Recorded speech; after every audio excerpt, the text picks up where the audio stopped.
আজকে আপনারা মেইনলি দুটো সাবজেক্ট আমাকে নির্ধারণ করেছেন, একটা পলিটিক্যাল হেজেমনি আর একটা হলো ইকোনমিক হেজেমনি।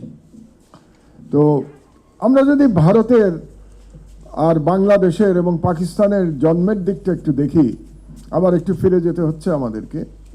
সেটা হলো যে 1947 সালে প্রথমত এই উপমহাদেশ নতুন করে স্বাধীন হলো। নতুন করে স্বাধীন হলো এই জন্য বলছি যে 190 বছর ব্রিটিশ কলোনিয়াল পাওয়ারের অধীনে ছিল এই উপমহাদেশ, এবং সেটা স্বাধীন হলো 1947 সালে। স্বাধীন হয়ে দুটো দেশ তৈরি হলো, পাকিস্তান এবং ভারত। আবার 1971 সালে সেই পাকিস্তান ভেঙে গিয়ে আবার দুটো দেশ তৈরি হলো, বাংলাদেশ এবং পাকিস্তান। এবং তারপর থেকে তিন দেশ চলছে এই উপমহাদেশে, পাকিস্তান, ভারত এবং বাংলাদেশ। এবং আমরা 1971 সালের মুক্তিযুদ্ধের সময় যদি ফিরে যাই, তাহলে একটা প্রশ্ন আমাদের মাথায় আসে প্রথমেই, যে ভারত কেন সমর্থন করেছিল বাংলাদেশের মুক্তিযুদ্ধকে। এবং এটা নিয়ে অনেক বিতর্ক আছে। যেমন একটা স্কুল অফ থট আছে, যে যারা ভারতপন্থী স্কুল অফ থট আমি বলি যাদেরকে, যারা বলতে চায় যেহেতু আমাদের মুক্তিযুদ্ধের সময় ভারত আমাদের সমর্থন করেছিল, সহায়তা করেছিল, এই জন্যে প্রজন্মের পর প্রজন্ম আমাদের ভারতের প্রতি অনুগত থাকতে হবে। এটা একটা স্কুল অফ থট। আর আমার চিন্তা হচ্ছে যে আন্তর্জাতিক রাজনীতিতে কৃতজ্ঞতার কোনো জায়গা নাই। আন্তর্জাতিক রাজনীতি স্বার্থের ব্যাপার, এটা সেলফ ইন্টারেস্ট। প্রত্যেকটা স্টেট তার সেলফ ইন্টারেস্ট দেখে। সুতরাং এখানে কৃতজ্ঞতার কোনো বিষয় নয়, এখানে বিষয়টা হচ্ছে লেনদেনের বিষয়। আপনার সাথে আমার লেনদেন, ব্যবসা, ট্রানজ্যাকশন, এটা হচ্ছে বিষয়। তো সেটা যদি আমরা চিন্তা করি তাহলে দেখব যে ভারত বাংলাদেশের মুক্তিযুদ্ধে সহায়তা করেছিল তার স্বার্থে। আমরা বাংলাদেশের জনগণ ভারতের সহায়তা নিয়েছিলাম আমাদের স্বার্থে। মানে 1971 সালেও যে বিষয়টা, সেটা স্বার্থের বিষয় ছিল। ভারত কেন চেয়েছিল পাকিস্তানকে ভাঙতে? কারণ ভারত মনে করেছিল যে পাকিস্তান একটা বড় দেশ, এটাকে যদি ভেঙে দুর্বল করে ফেলা যায়, তাহলে পরে ভারত সাউথ এশিয়াতে যে হেজেমনিক কন্ট্রোল এস্টাবলিশ করতে চায়, সেটা করা সুবিধাজনক হবে। এটা একটা রিজন। সেকেন্ড রিজন ছিল যে ভারতের পূর্ব সীমান্তে এমন একটা রাষ্ট্র তৈরি করা যেটা ভারতের অনুগত হয়ে থাকবে এবং ভারতের যে সিকিউরিটি ডক্ট্রিন, এটাকে সহায়তা করবে। এটা ছিল দ্বিতীয় তার টার্গেট। 3 নম্বর টার্গেট ছিল যে বাংলাদেশের উপরে যে আলোচনাটা আজকে আমরা করছি, যে ভারত একটা political and economic hegemony establish করতে পারবে বাংলাদেশের উপরে। সেটার একটা প্রমাণ দেই আপনাদেরকে। আমরা সবাই তো ফারাক্কা বাঁধের কথা বলি, তাই না? ফারাক্কা ব্যারেজ। তো ফারাক্কা বাঁধ আপনারা, আমার ধারণা সবাই হয়তো জানেন না যে ফারাক্কা বাঁধ কবে শুরু হয়েছিল। এটা তৈরি করা শুরু হয়েছিল 1961 সালে, মানে পাকিস্তানি আমলে এটা তৈরি করা শুরু হয়েছিল, এবং এটা কনস্ট্রাকশন কমপ্লিট হয়ে গেছিল 1971 সালে। তার মানে 10 বছর মতো তারা কমপ্লিট হয়ে গেছিল পাকিস্তানি আমলে। কিন্তু তারা এটা চালু করতে পারে নাই, কারণ যখন আপনি একটা ইন্টারন্যাশনাল কোনো আন্তর্জাতিক নদীতে একটা বাঁধ দেবেন, এটা চালু করার জন্যে ভাটির যে দেশ, তার সাথে আপনাকে একটা চুক্তি করতে হবে। এটাই ইন্টারন্যাশনাল ল। এই চুক্তি ছাড়া আপনি বাঁধ তৈরি করতে পারবেন না। যেমন ধরেন, পাকিস্তানের সাথে সিন্ধু নদী নিয়ে চুক্তি আছে ভারতের, যেই চুক্তি ভারত এই সর্বশেষ যুদ্ধের পরে সেই চুক্তি তারা ভঙ্গ করেছে। কিন্তু ভঙ্গ করার পরে কিন্তু আন্তর্জাতিক আদালতে পাকিস্তানের পক্ষে রায় দিয়েছে। তারা বলেছে যে এরকম আন্তর্জাতিক নদীতে কোনো চুক্তি ভঙ্গ করার অধিকার, যেটাকে বলে আপার রাইপেরিয়ান স্টেট, তাদের নাই। তার মানে হচ্ছে যে আপনার ভাটির দেশের সাথে আলোচনা করে আপনাকে বাঁধ তৈরি করতে হবে। তো সিন্ধু নদীর যে চুক্তির কথা বলছিলাম, এটা চুক্তি সই হয়েছিল 1960 সালে, 1960, যখন নেহেরু ছিলেন ভারতের প্রধানমন্ত্রী। এবং নেহেরু একবারই পাকিস্তান সফরে এসেছিলেন, সেটা 1960-তে যখন আইয়ুব খান ছিলেন পাকিস্তানের প্রেসিডেন্ট, এবং সেই চুক্তি এখনো চলমান। বাংলাদেশের ক্ষেত্রে দ্য অনলি টাইম কোন চুক্তি ছাড়া ভারত ফারাক্কাবাদ চালু করেছিল 1975 সালে, 75 সালের এপ্রিল মাসে, এবং এটা চালু করেছিল শুধুমাত্র শেখ মুজিবকে একটা টেলিফোনে ইন্দিরা গান্ধী জানিয়ে দিয়েছিলেন যে আমরা বাদ চালু করছি, এবং বলা হয়েছিল এটা টেম্পোরারি চালু করা হচ্ছে, যেটা একটা মিথ্যা কথা ছিল। এই টেম্পোরারি চালু করাটাই পার্মানেন্ট হয়ে গেছিল, এবং তারপরে জিয়াউর রহমান বাধ্য করেছিল ভারতকে একটা চুক্তিতে উপনীত হওয়ার জন্য, কিন্তু সেই চুক্তিতে উপনীত হওয়ার জন্যেও জিয়াউর রহমানকে কিন্তু ইয়েতে যেতে হয়েছিল, ইউনাইটেড নেশনসে, জাতিসংঘে আমাদেরকে নালিশ করতে হয়েছিল, এবং সেই নালিশে আমরা জয়লাভ করেছিলাম জাতিসংঘে। জয়লাভ করার পরে ভারত বাধ্য হয়েছিল আমাদের সাথে চুক্তি করবার জন্য। তো তার মানে বাংলাদেশকে অ্যাকচুয়ালি ভারত একটা স্বাধীন রাষ্ট্র হিসেবে মেনেই নেয় নাই, মানসিকভাবে মেনে নেয় নাই। তাদের ধারণা ছিল, এবং এখনো তাদের বক্তব্য যদি আপনারা শোনেন, তাদের পলিটিশিয়ানদের বক্তব্য, তাদের মিডিয়ার বক্তব্য, তাহলে দেখবেন সেখানে সবসময় তারা বলার চেষ্টা করছে যে বাংলাদেশ আমার একটা দেশ নাকি, এই দেশকে আমরা তৈরি করেছি, কাজেই বাংলাদেশ আমাদের কথা শুনে চলবে। যে চিন্তাকে বর্তমান সরকার চ্যালেঞ্জ করেছে, খুব সাকসেসফুলি চ্যালেঞ্জ করেছে ডক্টর ইউনূসের সরকার। ডক্টর ইউনূসের সরকারের অনেক কিছুর সাথে আমার মতভিন্নতা আছে, তাদের অনেক কিছুর আমি সমালোচনা করি, কিন্তু একটি বিষয়ে তারা যে সাহসের পরিচয় দিয়েছে, বাংলাদেশের আর কোনো সরকার এতটা সাহসের পরিচয় দিতে পারে নাই, সেটা হলো ভারতের সাথে দ্বিপাক্ষিক সম্পর্ক। আমরা সবসময় বলি শহীদ জিয়াউর রহমান, শহীদ প্রেসিডেন্ট জিয়াউর রহমান ভারতের চোখে চোখ রেখে কথা বলেছিলেন, কিন্তু আমি মনে করি যে গত 1.5 বছরে এই সরকার ভারতকে যেভাবে চ্যালেঞ্জ করেছে, অতটা শক্তিশালীভাবে চ্যালেঞ্জ করা শহীদ জিয়ার পক্ষে সম্ভব হয় নাই, কারণ আন্তর্জাতিক রাজনীতির প্রেক্ষাপটটা তখন ভিন্ন ছিল, এবং আমরা তখন অনেক অনেক দিক দিয়েই অনেক দুর্বল ছিলাম, অর্থনৈতিক দিক দিয়ে দুর্বল ছিলাম। এরকম একটা বিধ্বংসী যুদ্ধের পরে বাংলাদেশের কাঠামোগত দুর্বলতা ছিল, বাংলাদেশের এত স্ট্রং বিদেশের ডায়াসপোরা ছিল না। এখন যে বাংলাদেশি ডায়াসপোরা বিদেশে ইজ ভেরি পাওয়ারফুল ডায়াসপোরা। আমাদের প্রায়, আপনারা জানেন, আমার ব্যক্তিগত ধারণা 1.5 কোটির উপরে লোক বাংলাদেশি বসবাস করে বিদেশে, অনেকে বলেন 2 কোটি, তো এক্সাক্ট নাম্বার আমি বলতে পারবো না, কিন্তু 1.5 কোটি তো অবশ্যই। আমাদের রেমিটেন্স এখন বিশাল রেমিটেন্সের উপরে আমাদের অর্থনীতি টিকে আছে বলতে গেলে। তো সেই কারণে তখন যেটা সম্ভব হয় নাই, যতটা পারা যায় নাই, যতটা সম্ভব জিয়াউর রহমান করেছিলেন, কিন্তু এখন আমাদের সক্ষমতা আরেকটু বেড়েছে। জনসংখ্যার দিক দিয়েও আমরা এখন 18 কোটি, তখন ছিলাম 8-9 কোটি, কাজে জনসংখ্যাতেও আমরা দ্বিগুণের বেশি হয়ে গেছি। এই সমস্ত কারণে আমরা এখন ভারতকে বলতে পারি যে আমরা একটা স্বাধীন রাষ্ট্র, এবং আমাদের সাথে আচরণ স্বাধীন রাষ্ট্রের মতো হতে হবে। তো এই যে ইকোনমিক যে হেজেমনি, এই হেজেমনির সবচেয়ে বড় প্রমাণ ফারাক্কাবাদ, কারণ ইকোনমিক হেজেমনির সাথে পানি আগ্রাসন জড়িত, সর্বরকম ইকোনমিক, যত ইকোনমিক লাইফ আমরা যেটাকে বলি, অল সেক্টর জড়িত থাকে এটার সাথে। তো এই কারণেই আমরা বাংলাদেশের উপরে যে ইকোনমিক হেজেমনি তৈরি করার যে প্রচেষ্টা, এটা ভারত চালিয়ে যাচ্ছে।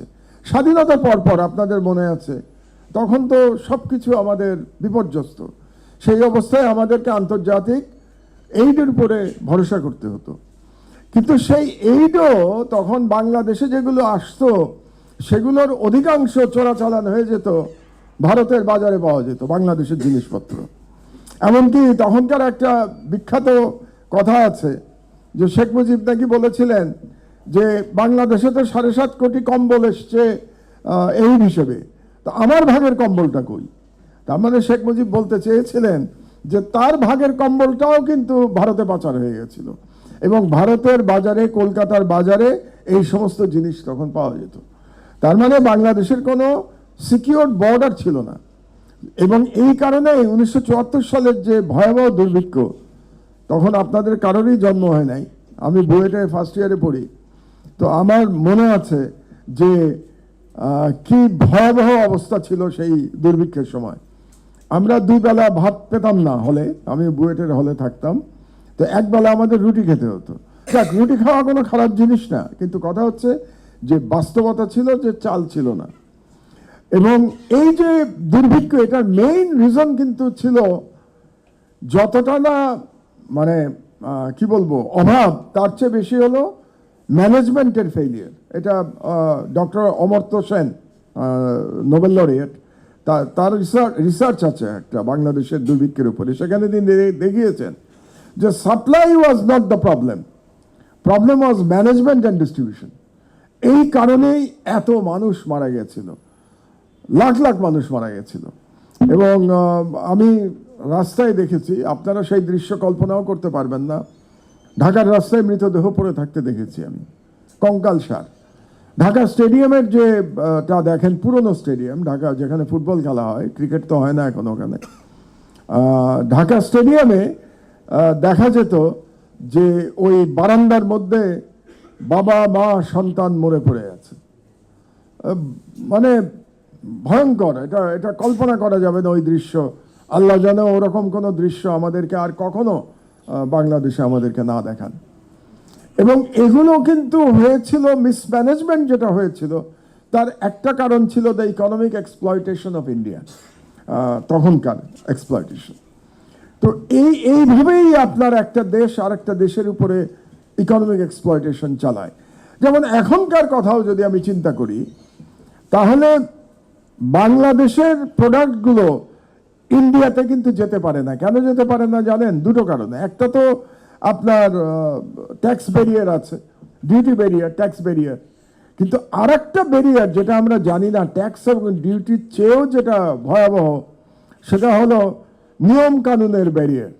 এবং এমন নিয়ম কানুন করবে যার ফলে ট্যাক্স যদি কমও থাকে তবু আপনি, ডিউটি কম থাকলেও আপনি পাঠাতে পারবেন না। ধরেন একটা এক্সাম্পল দেই, তারা বলল যে প্রত্যেকটা প্রোডাক্টের জন্য একটা টেস্টিং রিপোর্ট লাগবে, এবং সেই টেস্টিং রিপোর্টটা হতে হবে শুধুমাত্র ভারতের ল্যাবরেটরিতে। এবং সেই ল্যাবরেটরিতে আপনি প্রোডাক্টের টেস্টিং করবেন, 6 মাস লাগিয়ে দেবে। তো আপনি প্রোডাক্ট পাঠাবেন কি করে? কোনো আন্তর্জাতিক টেস্টিং রিপোর্ট তারা অ্যাকসেপ্ট করবে না। আমাদেরটা তো করবেই না, কোনো আন্তর্জাতিক টেস্টিং রিপোর্টও তারা অ্যাকসেপ্ট করবে না। এগুলোকে বলে, মানে ইকোনমিক্সের ভাষায় বলে নন ট্যারিফ ব্যারিয়ার।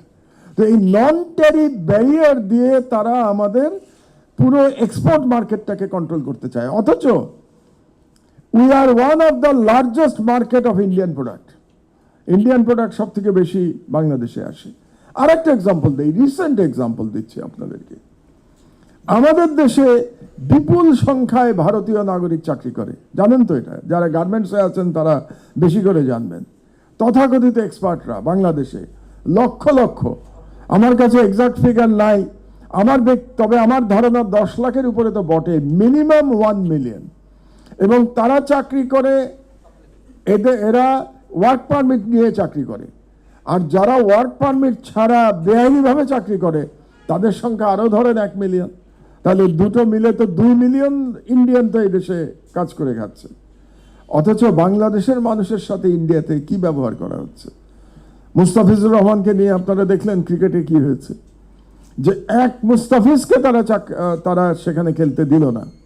আমার খুব অবাক লাগে, মাঝে মাঝে মনে হয় আমাদের আত্মসম্মানের অভাব আছে। আমাদের ক্রিকেটাররা এটার জন্য যে রিয়াকশন দেখানোর কথা ছিল সেটা দেখান নাই। উল্টো তারা বাংলাদেশ ক্রিকেট কন্ট্রোল বোর্ডের বিরুদ্ধে তারা লড়াই করছেন।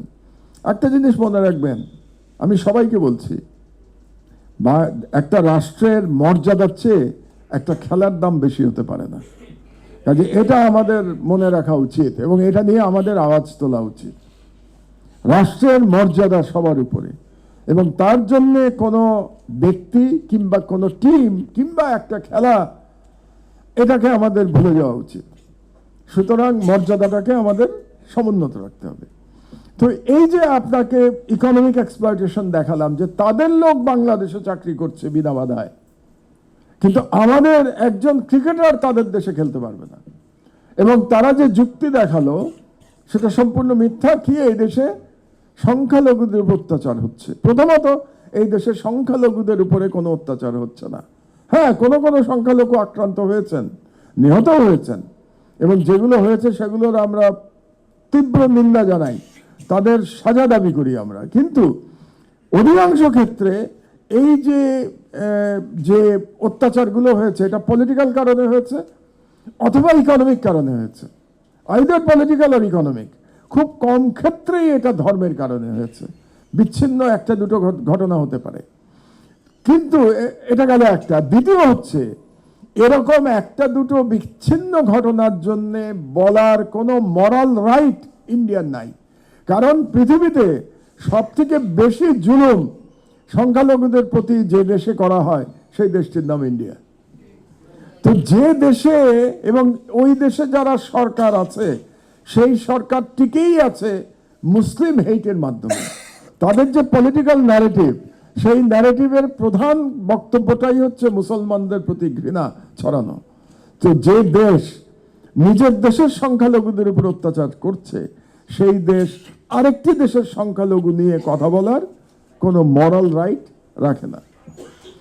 তো এই যে বাংলাদেশের উপরে যে হেজেমনিক তাদের যে আক্রমণ, এটা অব্যাহত আছে। পলিটিক্যাল যে হেজেমনিক কন্ট্রোল তাদের ছিল, সেটা আপাতত শেষ হয়েছে শেখ হাসিনার পতনের মধ্য দিয়ে।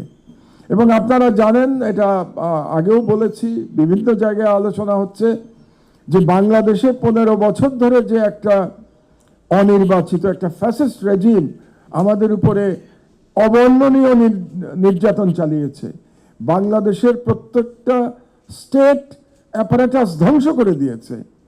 এটা সম্ভব হয়েছে শুধুমাত্র ভারতের কারণে।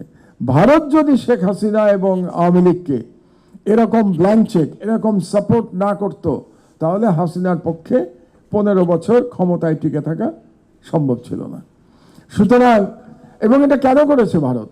এই কারণে করেছে যাতে করে বাংলাদেশ ভারতের একটা অলিখিত উপনিবেশে পরিণত হয়।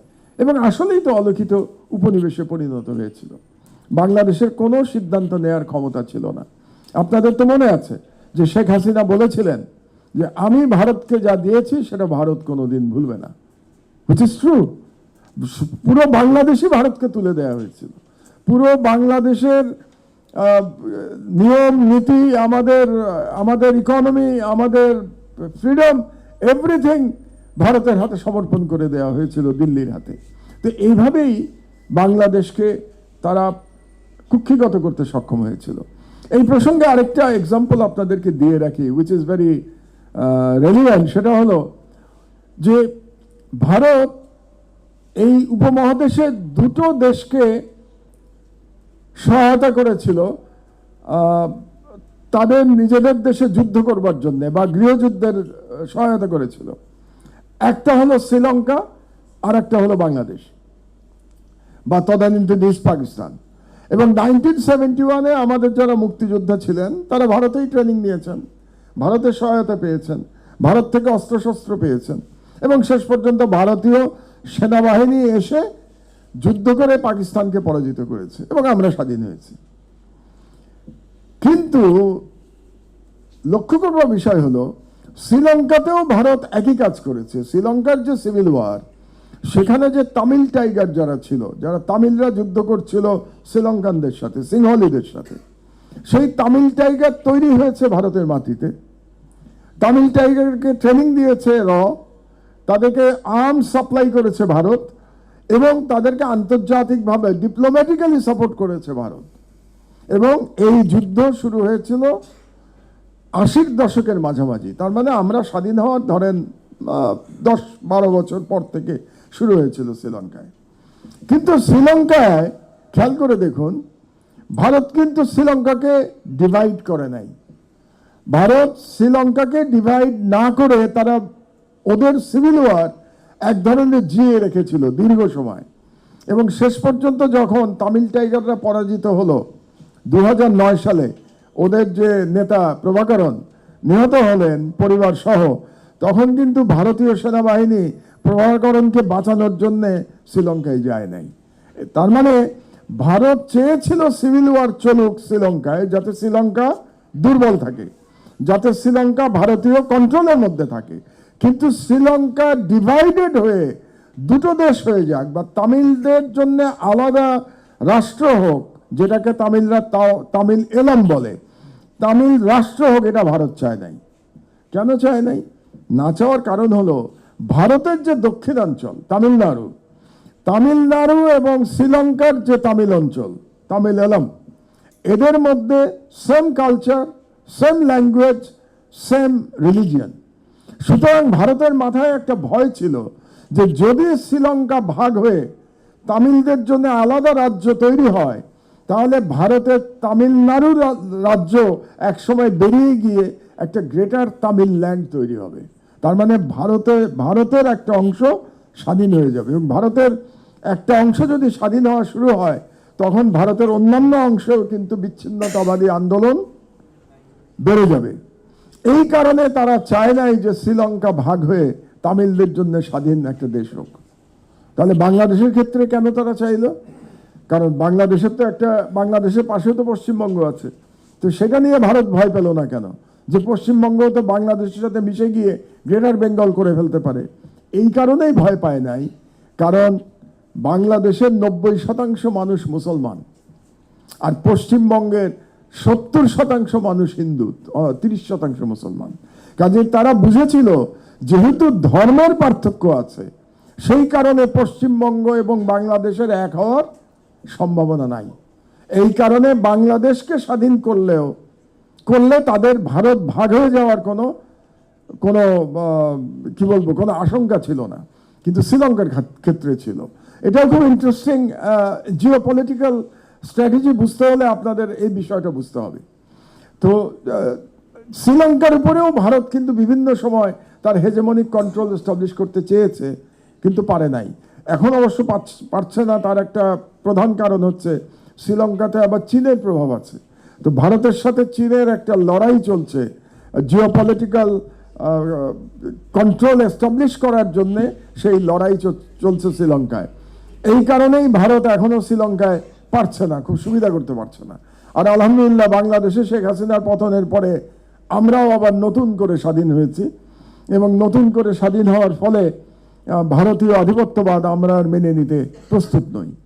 তাহলে আমরা কি ধরে নেব যে ভারতীয় যে আধিপত্যবাদ বা ভারতীয় যে পলিটিক্যাল অ্যান্ড ইকোনমিক হেজেমনি, সেটা সমাপ্ত হয়ে গেছে বাংলাদেশে?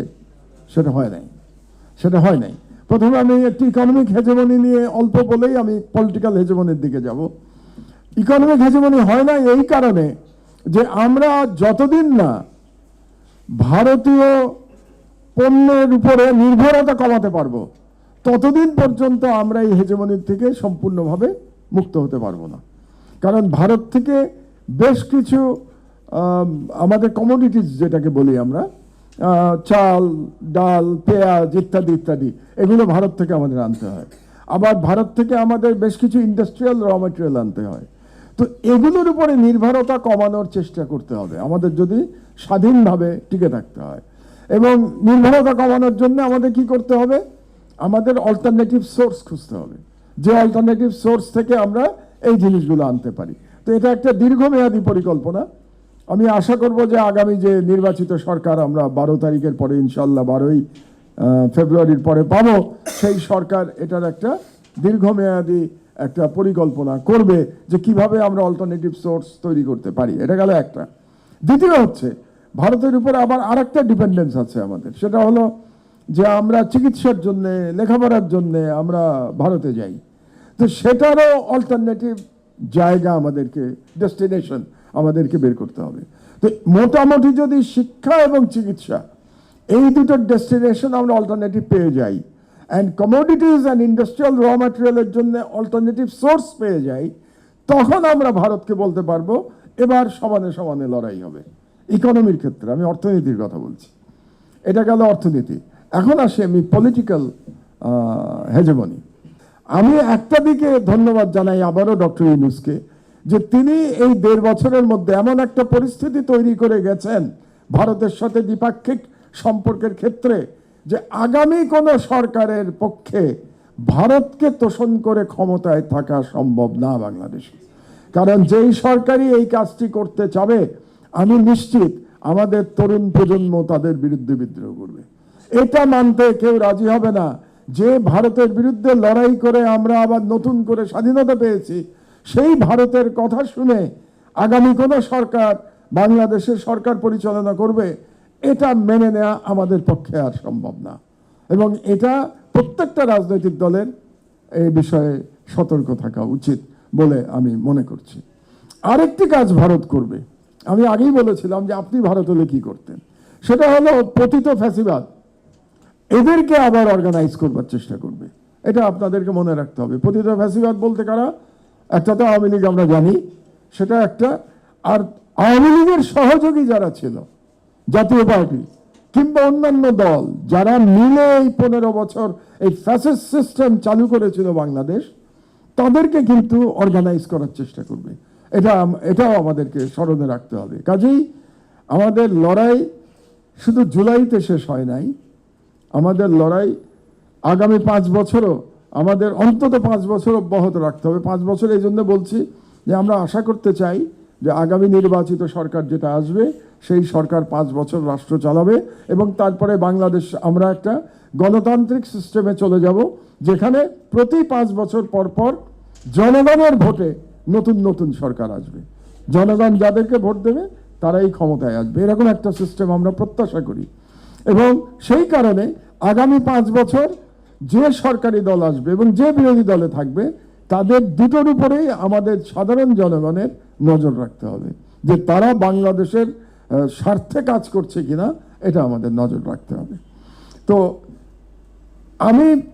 আমার ধারণা আর কি, যে বাংলাদেশে যে হেজেমনি প্রতিষ্ঠার যে চেষ্টা ভারতের ছিল, তার মধ্যে কতগুলো ফেজ আমরা অতিক্রম করেছি, এটা একটু আপনারা মাথায় রাখবেন। একটা ফেজ ছিল 1972 থেকে 1975 পর্যন্ত একটা ফেজ, যেটা শেখ মুজিবুর রহমানের আমল একটা ফেজ ছিল। শেখ মুজিবুর রহমানের পতনের পরে আমরা মোটামুটি একটা স্বাধীন পিরিয়ড পেয়েছিলাম 6 বছরের জন্য, 1975 থেকে 1981 পর্যন্ত। 1981 সালে শহীদ প্রেসিডেন্ট জিয়াউর রহমানের শাহাদাতের পরে আবার প্রচ্ছন্ন একটা ভারতীয় সমর্থিত একটা সরকার ক্ষমতায় এসেছিল, যেটা ছিল জাতীয় পার্টি এরশাদের। এবং 1990 পর্যন্ত আমরা আবার এক ধরনের প্রচ্ছন্ন ভারতীয় হেজেমনি সমর্থিত সরকার আমরা বাংলাদেশে দেখতে পেয়েছি। এবং সেই সময় কিন্তু আওয়ামী লীগের রিঅর্গানাইজ হয়েছে, যে আমি একটু আগে বললাম না যে এখন আওয়ামী লীগকে রিঅর্গানাইজ করবার চেষ্টা করবে। এই রিঅর্গানাইজেশনটা আমরা কিন্তু দেখেছি অতীতে, কখন 81 থেকে 90 পর্যন্ত, যখন আওয়ামী লীগকে আবার নতুন প্যাকেজ করে আওয়ামী লীগকে সামনে আনা হয়েছে। এবং এরপরে আবার আমরা দেখলাম আর একটা ভারতীয় হেজেমনির ফেজ 2006 সাল থেকে 2024 পর্যন্ত আমরা একটা ফেজ দেখলাম, যেখানে টোটাল কন্ট্রোল অফ বাংলাদেশ, তার মানে বাংলাদেশ স্বাধীন হওয়ার পরে total control of Bangladesh India দুবার করতে পেরেছিল। প্রথম 3.5 বছর 1972 থেকে 1975, এবং দ্বিতীয়বার আরো দীর্ঘ সময় 18 বছর 2006 সাল থেকে 2024 সাল পর্যন্ত। আবার আমরা স্বাধীন ফেজে আমরা প্রত্যাবর্তন করেছি। এখন সেই আগামী ফেজটা যেটা হবে বলে আমি ধারণা করছি, এটা হবে 1981 থেকে 1990 যে পিরিয়ডটা ছিল, আমরা ওই পিরিয়ডের মধ্যে দিয়ে যাব আগামী নির্বাচন হওয়ার পর থেকে। এই জন্য দেখবেন ভারতীয় পররাষ্ট্র মন্ত্রণালয় বারে বারে বলছে যে এই সরকারের সাথে আমাদের সম্পর্ক ভালো না, মানে এই সরকার বলতে ইউনিট সরকার, আমরা তাকিয়ে আছি আগামী নির্বাচনের দিকে। তার মানে তারা বলার চেষ্টা করছে যে আগামী নির্বাচনে যারা আসবে তারা ভারতের প্রতি বন্ধু সুলভ হবে, এরকম একটা ইঙ্গিত তারা দেওয়ার চেষ্টা করছে। তো আমাদের জনগণের এই ব্যাপারে সিদ্ধান্ত নিতে হবে যে আমরা কোনো ভারতের প্রতি নমনীয় কোনো সরকারকে আমরা সমর্থন করব কিনা, এই ব্যাপারে আমাদের পরিষ্কার সিদ্ধান্ত গ্রহণ করতে হবে। এবং সেই সিদ্ধান্ত শুধু ভোট দেওয়ার সময় না, সেই সিদ্ধান্ত ভোট দেওয়ার পরেও আমাদের সেই সরকারের কার্যক্রম আমাদের দেখে যেতে হবে, যে সেই সরকার কি বাংলাদেশের স্বার্থ রক্ষা করছে নাকি তারা ভারতীয় স্বার্থ রক্ষা করছে।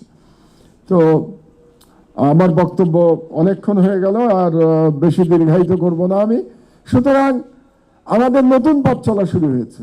আমাদের পথ চলা আমারও সেই ফেজের কথা বলি।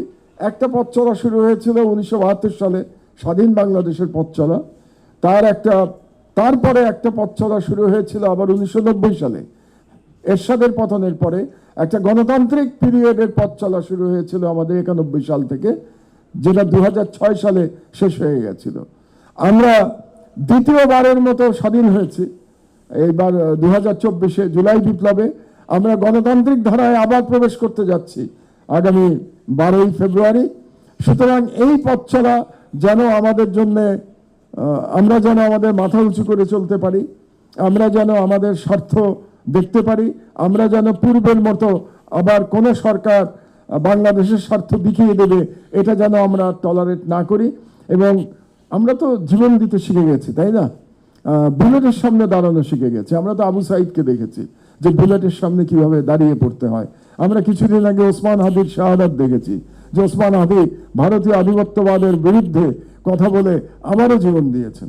মানে আমাদের তরুণরা বারে বারে কিন্তু আমাদের জাগিয়ে দিচ্ছে। আবু সাইদ আমাদের জাগিয়ে দিয়েছিল, ওসমান হাদি আবার আমাদের জাগিয়ে দিয়েছে। কাজেই আমরা যেন জাগ্রত থাকি, এটাই আপনাদের কাছে আমার অনুরোধ। এবং ইনশাআল্লাহ আমরা যদি জাগ্রত থাকি তাহলে আমরা সামরিক শক্তিতে যতই দুর্বল হই না কেন, 18 কোটি মানুষ একটা বিশাল শক্তি, এবং আমরা ঐক্যবদ্ধ যদি থাকি তাহলে কোনো বিদেশি শক্তি বাংলাদেশকে পদানত করতে পারবে না। এবং আমরা কোনো ভারতীয় হেজেমনিকে বাংলাদেশে সফল হতে দেব না ইনশাআল্লাহ।